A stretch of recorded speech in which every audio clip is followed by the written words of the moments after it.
ختم شود به ظهور آقا جان امام زمان برای تعجیل در فرج مهدی موعود. صلوات خیلی بلند قرائت فرمایید.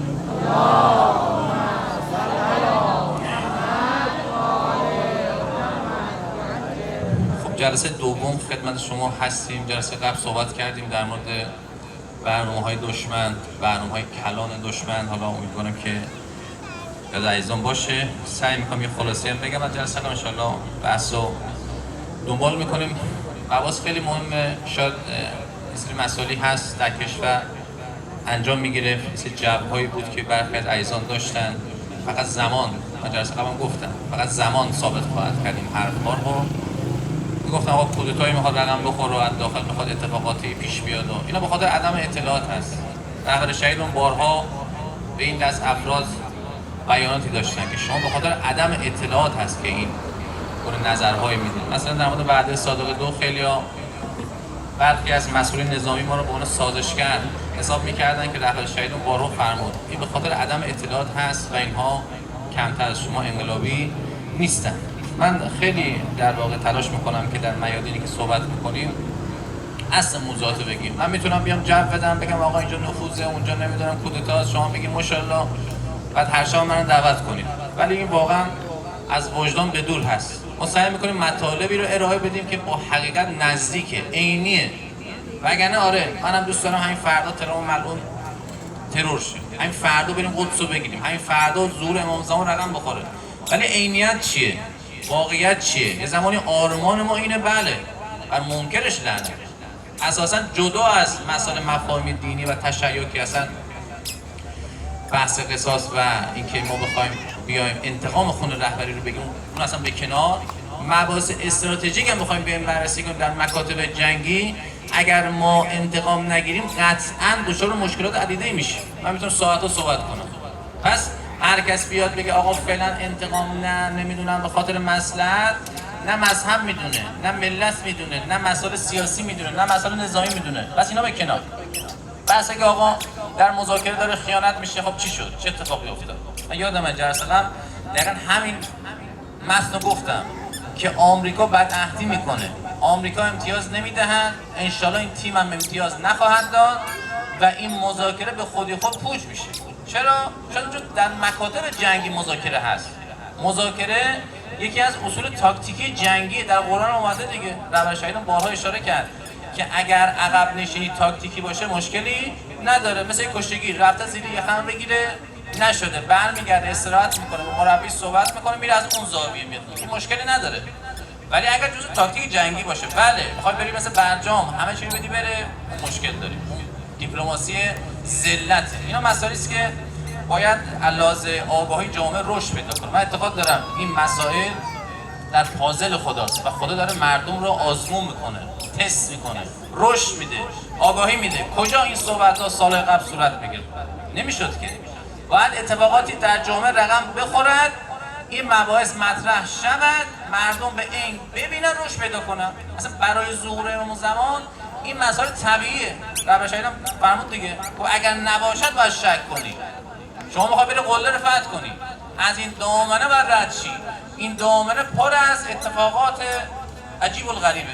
باید جامعه آگاهی پیدا کنه، باید رشد پیدا کنه، باید دوست و دشمن بشناسه، باید حق و باطل بشناسه. آیه قرآن دیگه میگه این جدال هایی که صورت میگیره، من خدا میخوام طیب از خبیث فقط مشخص کنم، تو بمون سر پسته، تو دیگه نگون F35 داره، من خدا پشتتم، تو با من باش. حسبی در واقع حزب الله هم الغالبون. من چند تا مسائل در واقع نظامی و استراتژیک رو برای شما آماده کردم.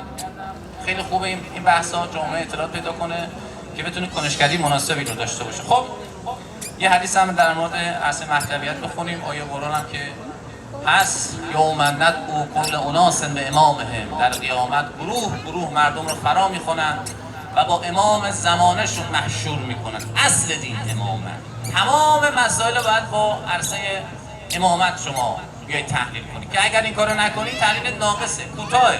اگر ما میخوایم بریم قدس رو فتح کنیم برای ظهور امام زمانه، اگر میخوایم خونخواهی رهبری رو بکنیم، میخوایم این پارز به خدا بدیم که اگر ایرانی ادعای ظهور امام زمان رو داره، اگر نائب امام زمان رو شما بیاین به شهادت برسونی، ما به خاطر نائب امام زمانمون تمام دنیامون رو میدیم که خونخواهی صورت بگیره. حتی خدا در واقع اطمینان کنیم به این قوم که در احادیث بسیاری از قوم سلمان فارسی، قوم ایران، به عنوان قوم آخرالزمان یاد شده که رسول خدا دست گذاشت روی شانه های سلمان فارسی و فرمود اون قومی که میآید و اون عهد الهی رو اجرا میکنه در آخرالزمان قوم سلمان فارسیه که ازش به عنوان برادران من یاد میکنه رسول الله، نه صحابه، بالاتر برادران من. ای علی در آخرالزمان قومی خواهد آمد اینا در ایمان و یقین سرآمد کل بشریت است. چرا؟ ای علی اینا قدیر ندیدن، اینا پیامبر نداشتن، امامشون پشت پرده‌های غیبته، به سواد اعلی بیاض ایمان میارن. یه کاغذ یه عالم دینی میاد یه حدیثی میخونه میگه امام زمانی هست، میگن سمن و طاعت، ایمان آوردن. خیلی حرفا، قدیر ندید، پیامبر نداشت، امامش پشت پرده‌های غیبه. این سرآمد ایمان و یقین در تاریخ بشر. اگر این افراد برای مهدی کار کنن ثوابی بیشتر از 70 تا شهدای جنگ بدر میبرن. خیلی مهمه، خیلی مهمه شما خودت در پازل آخرالزمانی و امام زمانی بدونی که بدونی هر حرکتی میکنی داری زوری قدم جلو بیندازی، هر حرفی بزنی ایجاد دوییت کنی در جامعه، ایجاد در واقع تفرقه کنی که دقیقاً دشمن داره رصد میکنه. اینو بدونی. به اعتقاد من تو هر میدانی اینا یه نماینده دارن. اینو از من داشته باش. اون کسی که سال‌ها داره تو عرصه دشمن شناسی داره فعالیت میکنه، اگر بی‌حجابی میاد، اگر یکی میاد یه شعاری میده ایجاد دوییت میکنه در اون اجتماع، این بدونین جزء نقشه‌های دشمن. رهبران بارها اشاره کرد به رسانه دشمن توجه نکن، به حرف دشمن توجه نکن. اگر دیدی دشمن روی مسئولی دست گذاشت که دخترش اینجوریه، پسرش اینجوری، اون کارو میکنه، مطمئن باش رسانه از سوی دشمن داره مدیریت میشه. دشمن در عرصه رسانه انقدر داره کار میکنه که در عرصه نظامی نمیتواند کار کنه. ای کاش میتوانست ولی نمیتونه کار کنه. نظامی توان نداره جلوی ما ایست کنه. جنگ زمینی نمیتونه انجام بده دشمن علیه. اینو بدونید. میگه نه سربازشو دارم نه پولشو دارم. 52 تریلیون دلار هزینه جنگ زمینی برابر ایران. این مال 5 سال قبل دارم خدمت عرض کنم. الان خب بیشتر شد. 2 میلیون سرباز میخواد. آمریکا نداره عزیز من. آمریکا کلا 100,000 سرباز داره. بیاره در منطقه بیاره. پس این جوایی که میگی ما زمینی بفرما، بی زمینی حمله کن اگه میتونی. اون زمانی که ایران هیچی نداشت، عراق فرستادی تو خرمشهر یقش زدی. چون ایران علاوه ژئوپلیتیک منطقه‌ای نیست که اصلا زمینی تسخیر شه. نمیتونه بیای جنوب ما رو بگیری، ساحل ما رو بگیری، اصلا نمیشه. اون در واقع جزایری که داریم به یک صورتی هست که تو باید همه رو همزمان بگیری، بیای لب ساحل بیای چه غلطی میخوای بکنی؟ باید تصویر نیرو کنی، باید مستقر کنی، باید تدریجی حمله کنی، نمیتونی که. با موشک میخوره عزیز من. نه ناوت میتونه غلطی بکنه نه نیروی زمینی. چرا اینطور صحبت میشه؟ برای زدن شناخت‌های ما، ایجاد ترس، ایجاد دلهره. این نقشه دشمنه، تاب‌آوری مردم رو بزنه، حرف رهبرتون و محاسبات مسئولین رو به هم بزنه. بعد مسئولین مواظب باشن، دقت کنن، گوش به حرف ولی جامعه بدن، اسیر جو رسانه دشمن نشن. میگیم هر وقت صدای دوییت شنیدی توی جمع، مطمئن به دستوی دشمن داره تبلیغ میشه، چه در میدان حقیقی چه در میدان مجلس. باید هوشیار باشی. الان جنگه، در جنگ دیگه شما نمیتونی بگی آقا بریم مشکل رو آب حل کنم. اونو به زمان قدیم وقتی رهبری دستور داد بعد حل میکرد. برم اقتصاد درست کنم، دهه 70 که رهبری صحبت اقتصاد کرد بعد میرفت درست کنم. آقا برم فرهنگ و حجاب درست کنم، بازم دهه 70 رهبری گفت فرمودن شبیخون فرهنگی، همه خواب بود. خب الان موقع جنگه، یه جنگ تمام عیار، باید هوشیار باشی. هر کس مردم رو نسبت مسئولین ناامید کنه و بترساند، بداند نداند در پازل دشمنه. حکم قطعی رهبری. دور رهبر جدیدمون فرمود اگر انتقادی بکنی از مسئولین که باید بکنی ها، ولی اگر این نقد وحدت رو بزنه تو داری ظلم میکنی و برکات از اون جامعه میره کنار. ببینید آقا یعنی ما نقد نکنیم، اتفاقا باید نقد کنیم مسئولین رو، اتفاقا باید مطالبه کنیم خونخواهی رهبری رو، اتفاقا در مورد مذاکره باید مطالبه اون شروط صورت بگیره با صدای بلند. ولی حرف اینه این نقد آیا قراره که مسئول تخریب کنه؟ خیر. تهمت بزنه خیر، نقدی که منصفانه باشه.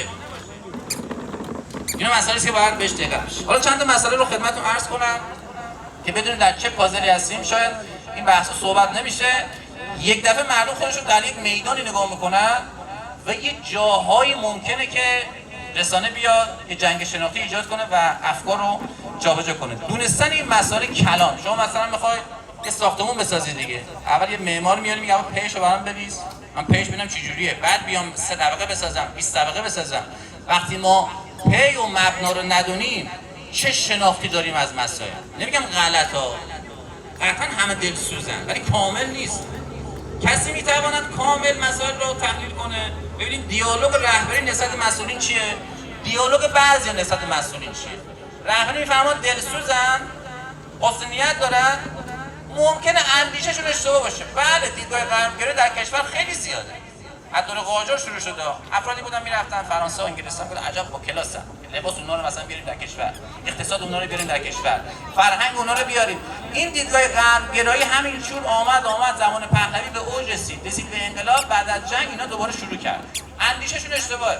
آقا راننده قطاره، خب این راننده قطار روی ریل اشتباهی داره میره. رهبری فرمود آقا نرو اینوری، اشتباهه. مثلا مذاکره با این مدل مثلا با ترام، مسیر اشتباهیه. ما میگیم نه، خود راننده قطار که رئیس جمهوره یا قانونگذاری که مثلا نماینده مجلسی یا قوه قضا، اینا خودشون منافق عضو موساد. نه، اگه اینطور بود 100% رصد میشد. گاهن اندیشه اشتباهی دارن، لذا باید مطالبه گری صورت بگیره. این اندیشه اشتباه چیشه؟ کم کم درسته. چرا؟ چون پشتوانه این اندیشه شاید نزدیک 50% جامعه باشه. ما بهشون میگیم قشر خاکستری. حالا یه اسمی دیگه، قشر خاکستریه، زیاد براش مهم نیست. الان چند درصد مردم شیرگاه تو این میدانن؟ حالا بعضی دوست دارن بیان، خب نمیتونن بیان دیگه. ما میگیم 50%. خیلی دوست دارن بیان، شرایط نیست بیان دیگه.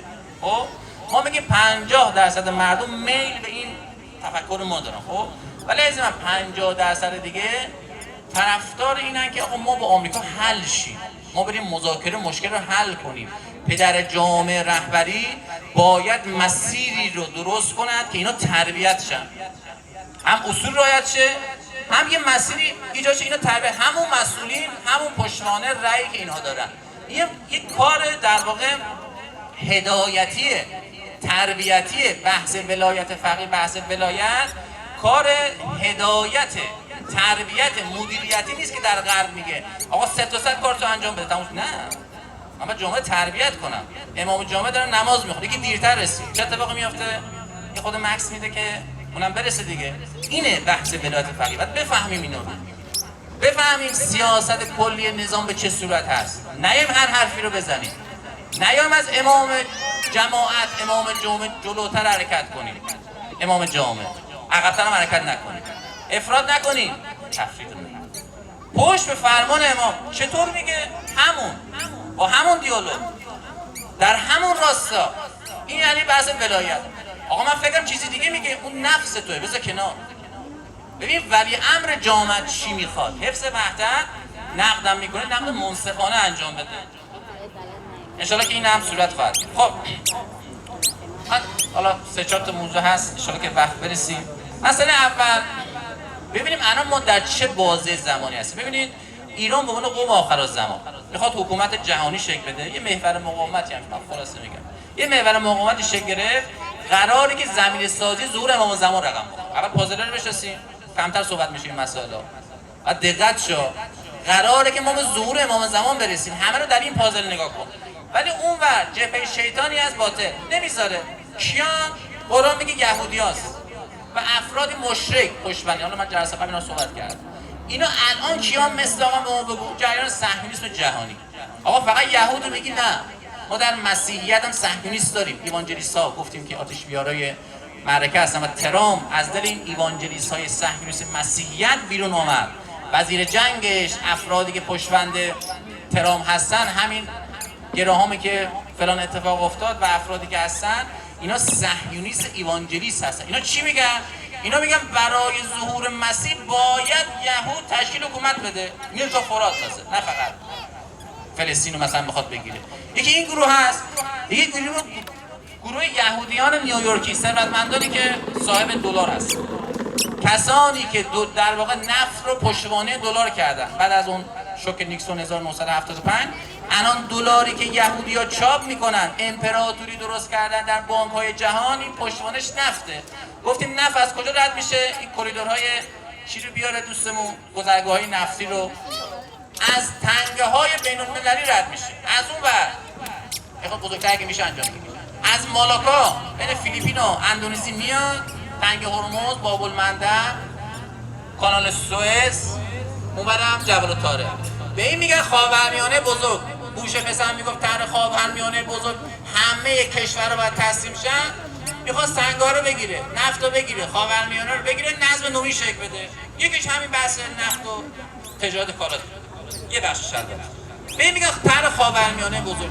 و اینا تا این کارو نکنن دست بردار نیستن. تنگ هرمز باز علاوه مکانی باز مهمترین جا هست. پس این جنگ قرار نیست تموم بشه مگر اینکه شما تنگه رو ول کنی، بانکو ببندی، هیچ وقت اتفاق دیگه نمیافته. آیا اونا ول میکنن؟ اونا هم ول نمیکنن. چرا؟ یه مسئله دیگه، ما تا حالا 4 تا جنگ جهانی رو گذروندیم، الان جنگ جهانی پنجمه. شما فکر کنید 2 تا جنگ سپری کردن؟ نه خیر. جنگ جهانی اول رقم زدن، جنگ جهانی دوم رقم زدن، عثمانی رو کنار زدن، فلسطین رو گرفتن، آمدن نیل تو فرات خودشون رو پخش کنن به اسم خاورمیانه بزرگ. خاورمیانه بزرگ یعنی همون طرح اسرائیل بزرگ، همون طرح نیل تو فرات. به این بهانه توراتی میخوان تنگه ها رو بگیرن، نفت رو بگیرن، دلار همچنان بالا قرار بگیره، امپراتوری جهانی آمریکا صورت بگیره. خب چون جنگ جهانی سوم و جنگ سرد اول کیا بودن؟ اینور آمریکا بود، اونور کی بود؟ شوروی بود. این جنگ هم برنده شدن. شد 1990 در واقع بوش پدر بوش پسر 1990 سخنرانی که گفت نظم نوینی جهانی صورت گرفت، آمریکا شد ابرقدرت جهان. 1990 مشکلش الان کیه؟ شوروی کنار رفت، گفت ایران، اسلام. شد جنگ جهانی چهارم، جنگ مذهبی 30 ساله. 1990 آغاز شد، 2020 تموم شد و سردار دلها رفت بساط اینا رو جمع کرد. یه جنگ بین شیعه و سنی رقم بخوره، اسلام کنار بره، منزوی شه، آمریکا بیاد در واقع جهان رو بگیره. اون جنگ هم تموم شد. شد 2020 گفتن جنگ جهانی پنجم یا جنگ سرد دوم. حالا تصویرش بیاد من صحبت کنم. ببینید اول ما در چه پازلی هستیم الان. ما فکر میکنیم فقط آمریکا با ایران جنگ داره. خیر، آمریکا سند امنیت ملی آمریکا ساموئل هنتینگتون سال 1993 گفت آمریکا تا 20 وقت داره 3 تا ابرقدرت جنگ سرد دوم، 3 تا ابرقدرت ایران، چین، روسیه رو بزنه تا 20 شو سند 20. اگر این کارو نکنه آمریکا افول میکنه. این شد استراتژی پنتاگون. استراتژی اینها از سال 2020 میشه سال 98 ما دیگه. ببینید کار از کجا شروع شد به کجا ختم شد. پازل خوب بشناسی تحلیل درسته. اگه میتونی بزرگتر کنی بزرگتر کن. ببین اینور آمریکاست، جنگ سرد دوم، آمریکا تک هژمون، 3 تا هژمون نوظهور دارن ظهور میکنن.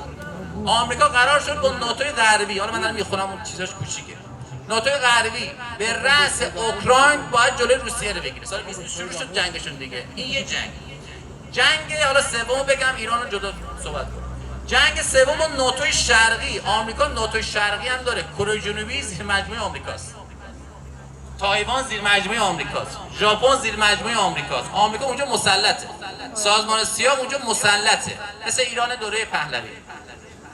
از طریق ناتوی شرقی به رأس تایوان پایین چینه. تایوان یک کارخونه داره، 60% تراشهای هوش مصنوعی اونجا ساخته میشه. اگر آمریکا و چین هر کدومشون تایوان رو صاحب شن، در واقع حکمرانی میکنن بر هوش مصنوعی جهان. میدونین دیگه آینده جهان تو بستر در واقع هوش مصنوعی. حکمرانی آینده جهان تو بستر هوش مصنوعی. میگن تا 20 سال دیگه، سال 2045 بله، میگن تا 2045 400 تا شغلی که الان میشناسی میره کنار. وکیل دیگه نداری، میره هوش مصنوعی انجام میده. مدرسه ساختمون دیگه نداری، میره در بستر هوش 20 سال بعد دارم صحبت میکنم. دانشگاه دیگه نداری، نه علم دیگه در واقع تدریس میشه، نه میره در بستر هوش مصنوعی. شما در کرونا دیدی دیگه، همین میشه جهانی. 20 سال بعد اینه داستان جهان. آیا الان کشور ما اینترنت ملی داره؟ بعد خودشو درست کنه. در هوش مصنوعی چیکاره؟ بعد خودشو درست کنه. این داستان چی؟ جنگ ارضی، جنگ اقتصادی و در آینده شما جنگ نظامی تایوان و چین رو شاهد خواهید بود.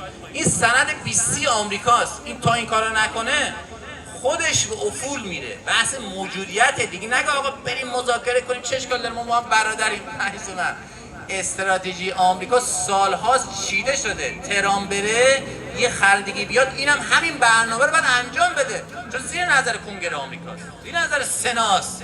سنا ولوکن نیست این مسئله رو. این گونه مسائل در سیاست‌های خارجی آمریکا وقتی تصویب شد هر رئیس جمهوری آمد باید این استراتژی رو انجام بده.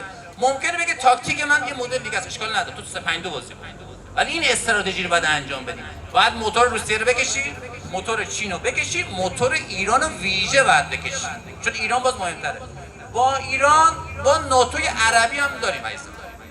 آقا چرا ما کویت رو میزنیم؟ کویت، قطر، بحرین، عربستان، امارات، کشورهای حوزه خلیج فارس در یک طرحی به نام طرح ابراهیم با اسرائیل آمریکا نرماله که اگر از این طرح بیان بیرون این آلهای خلیفه و آل سعود همه برداشته میشن. اساس اینا رو میدونید دیگه، بریتانیا ایجاد کرد بعد از جنگ جهانی اول این آله ها رو گذاشت در حوزه خلیج فارس جلو ایران رو بگیره. آمریکا اینجا پایگاه نظامی داره. آمریکا یک کشور جهان وطنی، حالا اگر جلسه بعد خدمت عزیزان بودیم آمریکا برای شما مفهوم میکنیم که میگیم آمریکا یک کشور معمولی نیست. شیطان بزرگ یعنی چی؟ آمده 820 پایگاه نظامی در جهان ایجاد کرده، سرزمین ها رو برای خودش قابل دسترس کرده. آمریکا بخواد حمله کنه از آمریکا نیرو نمیاره، از همین بحرین میزنه. چرا؟ چون پایگاه داره. با 7 تا ناو هم مناطق دریایی رو گرفته قابل دسترس کرده. پس این در مورد در واقع جنگ سر دوم الان در این پازل هستیم. در این جنگ سر دوم میگن جنگ مدرن شده. بریم عکس مکاتب جنگی رو دوستمون انجام بدیم. شاید شما فکر کنید که آمریکا مثلا میخواد ناوشو بگیره بیاره، تانک داره تانک بگیره بیاره، مثل بحث ایران عراق تموم شد اون دوران. ما دوران بحث کودتا رو به صورت علمی خدمت عزیزان عرض کنم که چطور کودتا رقم نمیخوره در کشور که برخیا گفتن تو کشور ما کودتا رقم بخوره دیگه. میخوام علمی صحبت کنیم. ببینیم مکاتب جنگی در زمان گذشته بهش میگن کلاسیک، زمان قدیم. می آمدن اول مکتب جنگ جغرافیایی رقم میزدن علیه سرزمین، مثل عراق بیاد سرزمینی خرمشهر رو بگیر. خب بعد مکتب جنگ اجتماعی میشد، می آمد شهرها رو میگرفت تسخیر میکرد، بعد میرفت علیه حکومت مثلا تهران رو بیاد مثلا براندازی کنه، همچین غلطی نکرد. این مدل جنگ چیه؟ کلاسیکه. مثلا اوکراین و روسیه الان کلاسیک دارن میجنگن. مثلا جولانی آمده بود برای سوریه همین کارو کرد، سرزمینی آمد داخل شهرها رو فتح کرد، رفت دمشق و حلب رو فروپاشی کرد. ولی در جنگ مدرن برعکسه. چیکار میکنن؟ بهش میگن کودتای مدرن. ما یه کودتا داریم در زمان گذشته مثل دوران مصدق. نظامی‌های داخل، مسئولین داخل علیه دولت کار میکردن، دولت رو فروپاشی میکردن. در جنگ مدرن کودتاها مدرن شده، مثل زمان قدیم نیست که مثلا یه نظامی در داخل باشه، یه مسئولی باشه مثلا منافق باشه از داخل. نه، تموم شد اون دوران. در این مدل میان اول رأس حکومت رو میزنن، فرماندهان رو ترور میکنن، رهبر جامعه رو مثلا ترور میکنن، زیرساخت‌ها رو میزنن. بعد برعکس دیگه میاد علیه مردم ایجاد آشوب میکنه، فروپاشی استحاله شد از داخل میاد کشور رو تجزیه میکنه. الان آمریکا این مدل داره میکنه، آشوب داخل، ترور از بیرون، بعد بیا سرزمینه بیا چیکار کن؟ تسخیر کن. اینه بس. به این میگن کودتای مدرن. اسرائیل سال 2020 یک استراتژی داد بیرون بر اساس همین جنگ‌های مدرن و کودتای مدرن، گفت ایرانو باید با استراتژی مرگ با 1000 ضربه خنجر از کار بندازه. ایران قدرتمنده، با یه مدل حمله نمیشه. اینو باید تیکه تیکه با مدل‌های مختلف جنگ شناختی بکنیم، شناخت عوض کنیم. جنگ اقتصادی بکنیم، اقتصاد بزن. مردم بیتاب شدن، در یک پروژه شوک و بهت بیام یک دفعه 10 تا فرمانده رو بزنیم یا رهبرش رو بزنیم، مردم به یک باره بترسن، آشوب بکنیم در داخل، بریزیم کشور رو تجزیه کنیم. ببینید نقشه های دشمن چیه. حالا هر کس بره در پازل دشمن قرار بگیره، بیاد بگه کشور کودتا شده، کشور اینطور شد. همینای در واقع نتانیاهوی ملعون، همین سری هم الان هست کجا دیگه، واشنگتن دیگه، همینا رو میاره پاورپوینت میکنه به تهران، میگه ببین مردم ضد نظامن، مردم با هم مشکل دارن، همون یه جمله رو میگیره. نگاه نکن شما در این الان 100 و خوری شب پرچم میچرخونید. اینترنشنال همه رو ول میکنه، همون یه جمله رو میچسبه، همون پلاکارد رو میچسبه، میاره پخش میکنه و دشمن میگه آها تو کشور چیه؟ دو قطبیه، مردم با نظام نیستن، ترام ملعون احمق میتوانی حمله کنی. خب همین اتفاق افتاد در جنگ 40 روز دیگه. ترام فکر میکرد در داخل کشور مردم با نظام نیستن. خب چی شد؟ رهبر شهید بارها فرمود کاری نکن دستگاه محاسباتی دشمن طمع کند به کشور حمله کند، کاری که صدام کرد. بنی صدر اینقدر گفت صدام گفت 3 روزه میتونم جمع کنم. نه عزیز من، اینطور نیست. این مردم مبعوث شدن، این مردم پشت سرشون امام حسینه. یکی از طرح‌هایی که دارن در این جنگ مدرن، در این کودتای جدید، ایجاد آشوبه. آشوبو چطور رقم میزنن؟ برید توی بحث بلوا، دارم نکات مهمی که دشمن نقشه داره ما باید آگاهی داشته باشیم. ببینید در بحث ایجاد بلوا، آشوب چه کار میکنه دشمن؟ مارک پالمر فکر 20 سال پیش، حالا سالش دقیقا یادم نیست، گفت ایران رو باید با تر دلتا از کار بیاندازیم. ایران رو دیگه نمیشه با حمله نظامی از پا در آورد. چرا؟ جمعیت زیاد داره، سلاح داره، نمیدونم رهبر خوب داره، یه سری ویژگی‌های نامبرد، بحث در واقع جغرافیایش اینطوریه که نمیشه حمله نظامی کرد. ایران رو باید تر دلتا روش پیاده کنه. میگه 3 ضلع داره. ضلع اول جنگ اقتصادی، مردم بیتاب شدن. ضلع دوم جنگ شناختی که الان توضیح میدم. ضلع سوم ایجاد آشوب‌های مدنی، کشور از داخل بپاشونی. در همون جنگ مدرن دیگه گفتیم رأس رو بزن، آشوب درست کن، کشور تجزیه کن. در این بحث ایجاد آشوب یا بلوا چند مرحله داره. اول از پایین دارم توضیح میدم.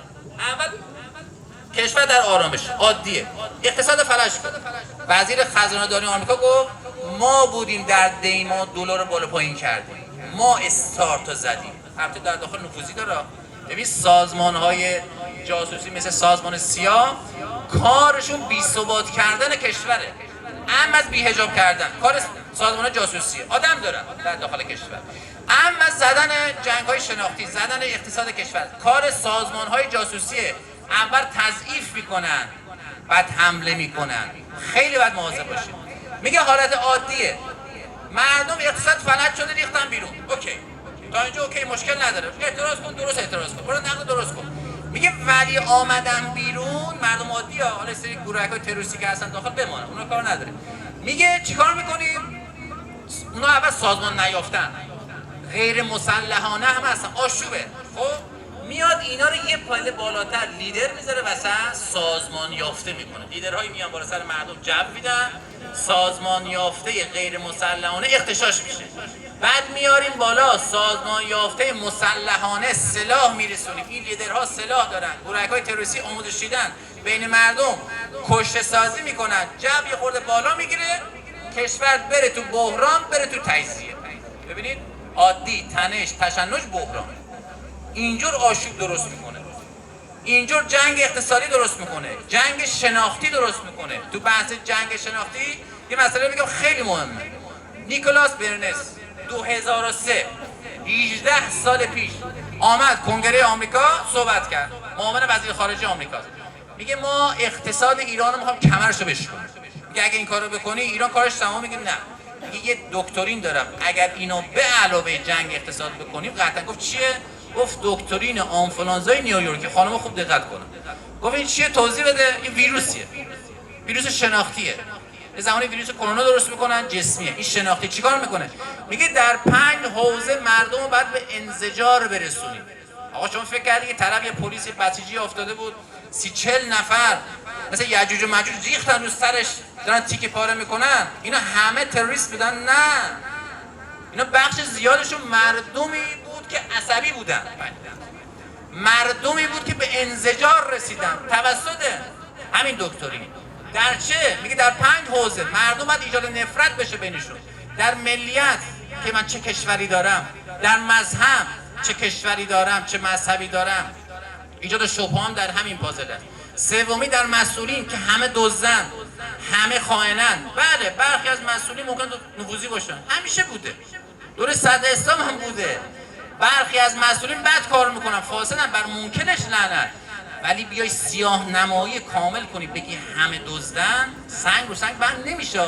ببین کسانی که این مدل دیالوگ میکنن دقیقاً در همین پازل آنفرانس نیویورکی هستن. بگیم بس مسئولین، ملت، مذهب، رهبر و مردم با هم انزجاری صورت بگیره، مردم به یک عصبی سیاسی، میگن در اصطلاح جامعه شناسی سیاسی، مردم به عصبی سیاسی یا افسردگی سیاسی برسن. دو دسته میشه. اگر این اتفاقات بیفته، جنگ شناختی رخ بده، مردم فکر کنن رهبرشون ناکارآمده، مردم فکر کنن مسئولشون ناکارآمده، مردم فکر کنن کشور خوبی ندارن، مردم فکر کنن مذهب به درد نمیخوره، باعث میشه جامعه دو دسته شه. اونها که انقلابی میمونن مثل ماها انشالله هستیم تحت هر شرایطی. خب همه که انقلابی نیست عزیز من، که همه که لازم مذهبی که در حالت خوبی نیستن، اونا دو دسته میشن، یا افسرده میشن، منفعل میشن، میشینه خونه میگه بابا ولش کن بابا، همه دزدن، اینا برای خودشون داستان دارن، اصلا همه چی الکیه. این دسته اینا میشن. یه دسته عصبی میشن. اینا کیان؟ اینا همونایی که میان تو خیابون آشوب میکنن، همون جوون 15 ساله، همون دختر 15 ساله که بی‌حجاب میشه. یه زمانی در علوم سیاسی باز هست که جوانان، مردمی که میخوان علیه حکومت بشن، نتوانن حکومت رو عوض کنن، خودشون رو عوض میکنن، یا در قالب فوش یا در قالب بی‌حجابی. خیلی از این بی‌حجابی در 401 در اعتراضی بود که این دخترها انجام دادن و زنان انجام دادن. اینا در پازل‌های مسائل سیاسی هست، مسائل روانشناسی ها، باید دقت کنیم به این مسائل. من وقتم تموم شد، درسته؟ بله. خب چون یه بحث دیگه است، فکر کنم 5 دقیقه طول میکشه. 5 دقیقه. خب یه صلوات بفرستیم بریم رو عکس آخر. بعضیا میپرسن آقا در جنگ ایران و آمریکا کی بالاخره پیروز شد؟ حالا بعد سوال میکنن، درسته؟ من از روی آیین‌نامه نظامی آمریکا گیم وار، اگه بزرگتر میشه بزرگتر توضیح میدم که آمریکا میگه من 8 تا پازل دارم، پازل 9 میشه چی؟ میگه اگه از این 8 تا 5-3 بشن من برنده اون جنگم، وارد میشم برنده میشم. من میخوام یکی یکی مرور کنم از روی آیین‌نامه نظامی آمریکا بهتون بگم که ما در این جنگ موفق 100 بودیم. آمریکا یه نمره مثبت هم نگرفت. من اینا رو میخونم، اینا جزء آیین‌نامه‌های نظامی آمریکا رو ما به زبان فارسی آوردیم. اول ما سریع بگم، اول آمریکا اجماع جهانی میگیره، بعد حمله میکنه. چرا؟ چون کارش قانونی کنه دیگه.